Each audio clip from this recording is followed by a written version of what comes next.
Hello friends, स्वागत है आपका हमारे यूट्यूब चैनल जीएस है प्रशांत में। आज हम लोग subject wise previous year question को पढ़ेंगे। आज पहला सब्जेक्ट हम लोग हिस्ट्री लिए हैं, जिसमें प्राचीन भारत का इतिहास, मध्यकालीन भारत का इतिहास और आधुनिक भारत का इतिहास, तीनों इतिहास से हम लोग कुछ क्वेश्चन लिए हैं। टोटल क्वेश्चन 15 है, इसको हम लोग देखेंगे। ये बीपीएससी परीक्षा में आए हुए प्रीवियस ईयर क्वेश्चन है और अन्य परीक्षा में भी आए हैं, तो ये रिपीट होने की बहुत ज़्यादा संभावना है और आगे हर कोई ना कोई एग्जाम में ये पूछे ही जाएंगे। तो हम लोग अब से सब्जेक्ट वाइज ही प्रीवियस ईयर क्वेश्चन को पढ़ेंगे। पहला श्रृंखला में हम लोग सब्जेक्ट वाइज में हिस्ट्री लिए और इसको चलिए शुरू करते हैं। पहला क्वेश्चन है, निम्नलिखित में से किस हड़प्पन नगर से जूते हुए खेत के प्रमाण मिले हैं? Option number A Kalibangan, option number B Dholavira, option number C Mohenjodaro या ऑप्शन नंबर डी लोथल। तो इसका सही जवाब है ऑप्शन नंबर ए कालीबंगन। यह सिंधु सभ्यता का स्थल है। सिंधु सभ्यता की खोज वर्ष 1921 में दयाराम साहनी ने किए थे, रावी नदी के तट पर। सिंधु सभ्यता से जुटे हुए खेत के प्रमाण कालीबंगन से मिले। कालीबंगन कहाँ है? तो कालीबंगन राजस्थान में है। मोहनजोदड़ो से क्वेश्चन बार बार आता है एग्जाम में कि नर्तकी की कांस्य की मूर्ति कहाँ से प्राप्त हुई है? तो मोहनजोदड़ो से प्राप्त हुई है। लोथल क्या है? तो सिंधु का गोदीबाड़ा है। और धौलावीरा क्या है? तो यहाँ 10 बड़े आकार के चिन्ह मिले हैं और नालियों का जल निकासी का प्रमाण धौलावीरा से मिला गया है। ऐसे तो बहुत सारा स्रोत, बहुत सारा साक्ष्य यहाँ से मिला है, लेकिन इस क्वेश्चन के माध्यम से हम लोग समझे कि कालीबंगन राजस्थान में है, जहाँ से जूते हुए खोज के प्रमाण मिले हैं। मोहनजोदड़ो से नर्तकी कांस्य की मूर्ति मिली है। और सिंधु सभ्यता खोज 1921 में दयाराम साहनी ने रावी नदी के तट पर किए थे। सिंधु सभ्यता को हड़प्पा सभ्यता भी कहते हैं। क्यों? क्योंकि सिंधु सभ्यता की खुदाई में जो पहला शहर या पहला स्थान जो मिला था वो हड़प्पा ही मिला था, इसीलिए इसको हड़प्पा सभ्यता के नाम से भी जानते हैं। तो इस तरह से हम लोग क्वेश्चन 1 को पढ़ लिया। अब नेक्स्ट देखते हैं क्वेश्चन नंबर 2। त्रिरत्न या 3 रत्न जैसे सटीक ज्ञान, सच्ची आस्था, सटीक क्रिया किससे संबंधित है? ऑप्शन नंबर ए बौद्ध धर्म, ऑप्शन नंबर बी हिंदू धर्म, ऑप्शन नंबर सी जैन धर्म या ऑप्शन नंबर डी ईसाई धर्म। तो इस क्वेश्चन का सही है ऑप्शन नंबर सी जैन धर्म। त्रिरत्न 3 रत्न, सटीक ज्ञान, सच्ची आस्था और सटीक क्रिया, यह जैन धर्म से संबंधित है। जैन धर्म के संस्थापक कौन थे? जैन धर्म के संस्थापक ऋषभदेव थे। कौन थे? जैन धर्म के संस्थापक ऋषभदेव थे। और जैन धर्म के वास्तविक संस्थापक कौन थे? तो महावीर स्वामी थे। महावीर स्वामी जैन धर्म के अंदर अनेकों सुधार किए थे, इसीलिए इनको वास्तविक संस्थापक कहा जाता है। ये 24वें और जैन धर्म के अंतिम तीर्थकर थे। तो इस तरह से इसका सही आंसर है ऑप्शन सी जैन धर्म। नेक्स्ट क्वेश्चन देखते हैं, 3 नंबर क्वेश्चन। इनमें से किस शासक ने चतुर्थ बौद्ध संगति का आयोजन, चतुर्थ बौद्ध संगति कश्मीर में आयोजित की थी? इनमें से किस शासक ने चतुर्थ बौद्ध संगति कश्मीर में आयोजित की थी? Option A Ashoka, option B Ajatashatru, option C Kanishka या ऑप्शन डी कालाशोक। इस क्वेश्चन का सही जवाब है ऑप्शन सी कनिष्क। कनिष्क कुषाण वंश का बहुत प्रतापी राजा था। कनिष्क के समय ही चतुर्थ बौद्ध संगति कश्मीर एक कुंडलवन में आयोजित की गई थी, जिसके अध्यक्ष कौन थे? जिसके अध्यक्ष थे वसुमित्र। चतुर्थ बौद्ध संगति है, बौद्ध धर्म 2 पार्ट में बढ़ गया, एक था हीनयान और एक महायान। कनिष्क किस धर्म के अनुयायी थे? तो कनिष्क महायान धर्म के अनुयायी था। चतुर्थ बौद्ध संगति, टोटल बौद्ध संगति की संख्या कितनी है? टोटल बौद्ध संगति 4 है। प्रथम बौद्ध संगति राजगिरी में हुआ था, किसके शासनकाल में? अजातशत्रु शासनकाल में। उसके अध्यक्ष कौन थे? महाकश्यप। दूसरा बौद्ध संगति वैशाली में हुआ था, कालाशोक उस समय शासनकाल था उनका और सवाकामी अध्यक्ष थे। तीसरा बौद्ध संगति पाटलिपुत्र में अशोक के समय हुआ था और मोगलीपुत्र अध्यक्ष थे। चतुर्थ बौद्ध संगति तो कुंडलवन कश्मीर हो ही गया कनिष्क के शासनकाल में और वसुमित्र की अध्यक्षता में। तो इस तरह से सही जवाब है option C Kanishka. Question number 4 देखते हैं, किस भारतीय दर्शन ने परमाणु सिद्धांत का प्रतिपादन किया था? किस भारतीय दर्शन ने परमाणु सिद्धांत का प्रतिपादन किया था? थोड़ा क्वेश्चन ही घुमा के पूछा गया है। ऑप्शन नंबर ए योग दर्शन, ऑप्शन नंबर बी न्याय दर्शन, ऑप्शन नंबर सी सांख्य दर्शन या ऑप्शन नंबर डी वैशेषिक दर्शन। इस क्वेश्चन का सही आंसर ऑप्शन नंबर डी वैशेषिक दर्शन। परमाणु दर्शन का सिद्धांत वैशेषिक दर्शन ऋषि कनाद के द्वारा दिया गया था। किनके द्वारा दिया गया था? ऋषि कनाद के द्वारा दिया गया था। ऋषि कनाद के द्वारा दिया गया था। न्याय दर्शन का संबंध किससे है? न्याय दर्शन संबंध गौतम से है। न्याय दर्शन गौतम। योग दर्शन सब जानते हैं पतंजलि से है और सांख्य दर्शन कपिल से है। सांख्य दर्शन कपिल से है। तो किस दर्शन ने परमाणुवाद का सिद्धांत दिया है? ऋषि कनाद। ऐसे पूछता है कि परमाणुवाद का सिद्धांत किसने दिया? तो ऋषि कनाद ने दिया। किस दर्शन के माध्यम से? तो वैशेषिक दर्शन के माध्यम से। तो क्वेश्चन नंबर 4 का सही जवाब हो ऑप्शन डी। नेक्स्ट क्वेश्चन देखते हैं, 5 नंबर क्वेश्चन। 5 नंबर क्वेश्चन है, किस दिल्ली सुल्तान ने रक्त और लौह की नीति अपनाई थी? किस दिल्ली सुल्तान ने रक्त और लौह की नीति अपनाई थी? Option number A Iltutmish, option number B Balban, option number C Alauddin Khilji या option number D Mohammad bin Tughlaq. इस क्वेश्चन का सही जवाब है ऑप्शन नंबर बी बलबन। रक्त और लौह नीति का प्रतिपादन दिल्ली के सुल्तान बलबन द्वारा किया गया था। अपने शत्रुओं के प्रति कठोर नीति लागू करने के लिए किया गया था। बलबन से और भी क्वेश्चन आता है कि राज दरबार में सेजदार पैगोश प्रथा की शुरुआत किसने की थी? तो बलबन ने की थी। तो 5 नंबर क्वेश्चन का सही जवाब है option B, Balban. Next question देखते हैं। 6 नंबर क्वेश्चन, कौन सा मध्यकालीन भारतीय साम्राज्य व्यापक स्तर पर स्थानीय स्वशासन के लिए प्रसिद्ध था? स्थानीय स्वशासन के लिए प्रसिद्ध था। कौन सा मध्यकालीन भारतीय साम्राज्य व्यापक स्तर पर स्थानीय स्वशासन? बहुत बार क्वेश्चन आया है। ए चालुक्य, बी चोल, सी सोलंकी या डी परमार? तो इसका आंसर है बी चोल वंश। चोलों की राजधानी, चोल वंश के संस्थापक कौन थे? चोल वंश के संस्थापक थे विजयालय। चोल वंश के संस्थापक विजयालय थे। चोल की राजधानी कहाँ थी? तंजौर। चोल की राजधानी तंजौर। चोल वंश का सबसे महत्वपूर्ण विशेषता यही था, स्थानीय स्वशासन। चोल वंश के एक प्रतापी राजा थे राजेंद्र प्रथम। इनके बारे में बहुत सारा क्वेश्चन आता है। राजेंद्र प्रथम चोल वंश में गंगई कोट चोलपुरम को उपाधि धारण किए थे। कौन सा उपाधि? गंगई कोट चोलपुरम। और राजेंद्र प्रथम के शासनकाल में चोल अपने चरमोत्कर्ष पर था। चोल वंश का एक शिलालेख क्या नाम है जिसका है उत्तर मेरूर शिलालेख? उत्तर मेरूर शिलालेख। इससे चोलों का जानकारी मिलती है उत्तर मेरूर शिलालेख से। उत्तर मेरूर के बारे में ऐसा भी क्वेश्चन आता है कि उत्तर मेरूर शिलालेख में किस वंश की जानकारी है? तो चोलों की। एक क्वेश्चन ऐसे आता है कि चोलों का जानकारी किस शिलालेख से मिलता है? तो उत्तर मेरूर। यही याद रखना है, यही आपस में बदल बदल के क्वेश्चन पूछा जाता है। क्वेश्चन नंबर 7 नंबर क्वेश्चन है, किस मुगल शासक ने चित्रकारी के लिए कारखाने बनवाए थे? Option number A Humayun, option number B Akbar, option number C Jahangir, option number D Shahjahan.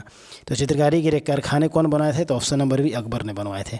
Akbar के शासनकाल में चित्रकला को काफ़ी सुनियोजित तरीके से विकसित किया जाता था। चित्रकला को बनवाने वाले कलाकारों के लिए एक कारखाना या तस्वीर खाना का निर्माण अकबर ने करवाया था। ये कलाकार इन स्थानों पर चित्र को बैठ के बनाया करते थे। लेकिन चित्रकला का स्वर्ण युग जब आएगा क्वेश्चन, तो उसका आंसर हो जाएगा जहांगीर। चित्रकला का स्वर्ण युग किसके समय कहते हैं? तो जहांगीर के समय में।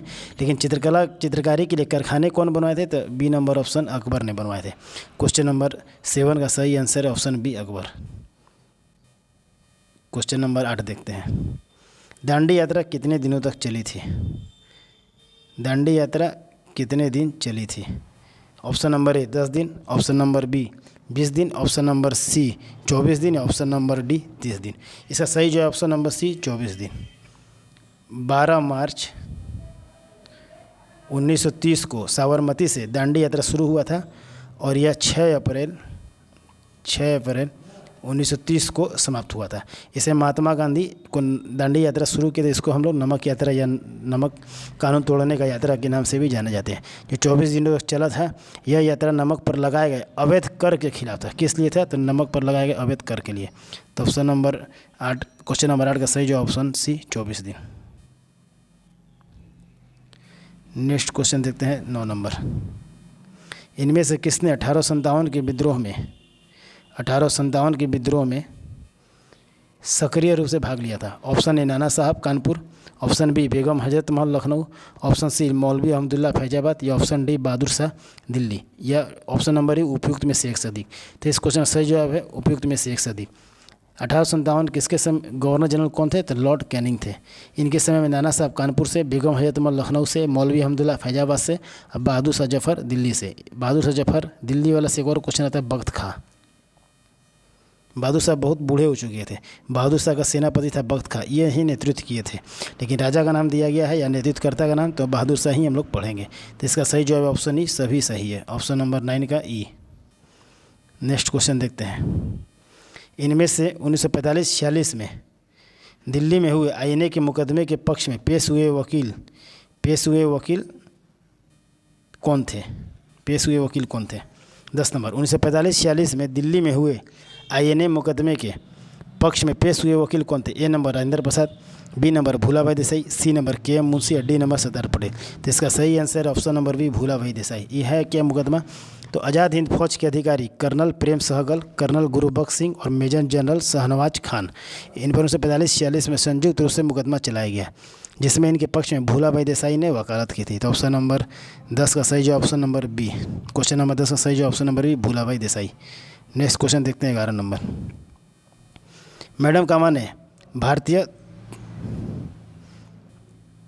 मैडम कामा ने भारत के तिरंगी स्वतंत्रता ध्वज को कहाँ फहराया था? Option number A Paris, option number B London, option number C Stuttgart या ऑप्शन नंबर डी जिनेवा। तो मैडम भिकाजी रुस्तम कामा इनका पूरा नाम हुआ। यह 22 अगस्त 1907 में 22 अगस्त 1907 में 7वीं कांग्रेस के सभा चल रहा था, अंतर्राष्ट्रीय कांग्रेस का सम्मेलन हो रहा था, जिसमें जर्मनी के स्टुटगार्ट में भारत का प्रथम राष्ट्रीय ध्वज फहराया था, जर्मनी के स्टुटगार्ट में। मैडम भिकाजी कामा को भारतीय स्वतंत्रता की जननी या माँ भी कहते हैं। यह एक पारसी थी और बहुत दिन तक दादा भाई नौरोजी के निजी सचिव के रूप में भी काम की थी। ये दोनों फैक्ट आता है क्वेश्चन नंबर 11 सही जवाब स्टुटगार्ट 1907। नेक्स्ट क्वेश्चन, निम्नलिखित में कौन सी जोड़ी गलत है? निम्नलिखित में कौन सी जोड़ी गलत है? गलत नहीं, यह कौन सी जोड़ी सही है? इसमें से एक ही ऑप्शन सही है, वही चुनना है हमको। निम्नलिखित में कौन सी जोड़ी सही है? गलत नहीं होगा, सही है। विनोबा भावे द्वितीय व्यक्तिगत सत्याग्रही, सी.आर. दास देशबंधु, विलियम बेडनबर्ग 1907 कांग्रेस के सभापति या ऑप्शन नंबर डी है श्यामजी कृष्ण वर्मा पेरिस में इंडिया हाउस के संस्थापक। तो कौन सा जोड़ी सही है? तो ऑप्शन नंबर बी सी.आर. दास सही है। सी.आर. दास को देशबंधु के नाम से जानते थे, ये सही है। ऑप्शन नंबर ए विनोबा भावे, ये द्वितीय व्यक्तिगत सत्याग्रही ही नहीं थे। व्यक्तिगत सत्याग्रह के लिए चुने जाने वाले प्रथम सत्याग्रही विनोबा भावे थे, द्वितीय नहीं थे, ये प्रथम होगा यहाँ पे। तो द्वितीय कौन थे? तो द्वितीय थे जवाहरलाल नेहरू। तीसरा कौन थे? ब्रह्मदत्त। यानी व्यक्तिगत सत्याग्रह जो 1940 में चलाया गया था महात्मा गांधी के द्वारा, उनमें 3 सत्याग्रही चुना गया था। पहला सत्याग्रही विनोबा भावे, दूसरा सत्याग्रही जवाहरलाल नेहरू और तीसरा सत्याग्रही ब्रह्मदत्त। तो ये ऑप्शन गलत है। सी.आर. दास वहीं से नहीं। विलियम बेडनबर्ग 1907 कांग्रेस सभापति नहीं, विलियम बेडनबर्ग 1907 के कांग्रेस सभापति नहीं थे, बल्कि 1907 के कांग्रेस के सभापति कौन थे? रासबिहारी बोस थे। D number Shyamji Krishna Verma Paris में इंडिया हाउस के संस्थापक नहीं थे। श्यामजी कृष्ण वर्मा पेरिस नहीं होगा, यहाँ होगा लंदन में होगा। इंडिया हाउस की संस्थापना कब किए थे? 1905 में किए थे। ठीक है, तो इस तरह से इसका सही जवाब है ऑप्शन नंबर बी सी.आर. दास देशबंधु। यही एक क्वेश्चन सही है। नेक्स्ट क्वेश्चन देखते हैं 13 नंबर।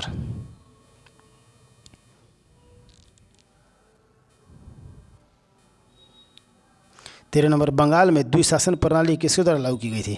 बंगाल में द्विशासन प्रणाली किसके द्वारा लागू की गई थी? Option number A Warren Hasting, option number B William Bentinck, option number C Robert Clive या option number D Lord Curzon. तो इसका सही जवाब है option number C Robert Clive. Robert Clive द्वारा वर्ष 1765 में, कब?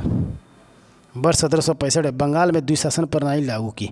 इसे 1772 में वारेन हेस्टिंग द्वारा समाप्त कर दिया गया।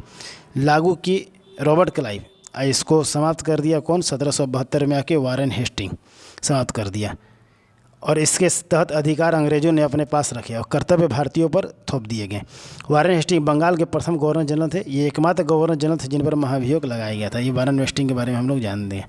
लेकिन इस क्वेश्चन बंगाल में द्विशासन प्रणाली रॉबर्ट क्लाइव 1765 शुरू किया गया था। तो क्वेश्चन नंबर 13 का सही जवाब सी। 14 नंबर क्वेश्चन, इनमें से किसने 1893 में शिकागो में धर्म संसद में भाग लिया था? Option number A Dayanand Saraswati, option number B Swami Vivekananda, option number C Mahatma Gandhi, option number D Raja Rammohan. तो इसका सही जवाब है option number B Swami Vivekananda.